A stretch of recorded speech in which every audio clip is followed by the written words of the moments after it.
It's almost hypnotic the way these small kokanee salmon swim around in their raceway. But kokanee have long cast a spell on anglers who pursue them, and the Wyoming Game and Fish Department is working to meet angler demand. Fish stocking season in Wyoming is underway, and a significant number of fish that anglers will catch this summer will come from department hatcheries, such as Spees Hatchery, just outside of Casper. One of those fish is kokanee salmon. From May through October, kokanee will be stocked in over 7 Wyoming waters, with the last bunch going into Alcova Reservoir. Spees Hatchery Superintendent Lars Alsager says the kokanee are just a small part of the fish stocking Spees does each year. Kokanee have become a very, very popular sport fish in the state of Wyoming, and it's been a very big emphasis of the culture section and of Fish Division to try to do everything we can to enhance angler opportunity for kokanee.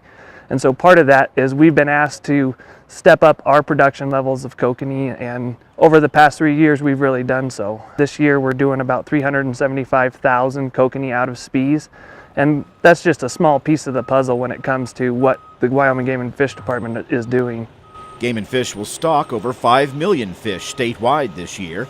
It's part of a process that involves the department's 10 hatchery and rearing stations that collect eggs from brood stocks, incubate those eggs, or stock fish out of their own facilities.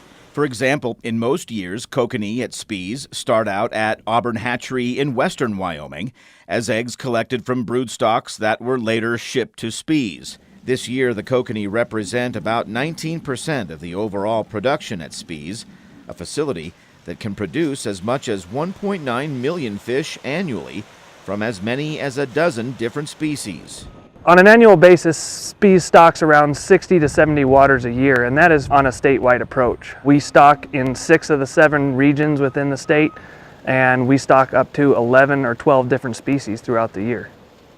Game and Fish produces enough fish each year to enable the department to trade other states for warm water fish species such as catfish and walleye for even more angler opportunity. Warmer weather seems to be becoming more frequent, and a lot of good fishing spots have already received fish. Might be a good time to bust out that fishing pole and let Wyoming's great fishing cast a spell on you. This is Ray Hageman with the Wyoming Game and Fish Department.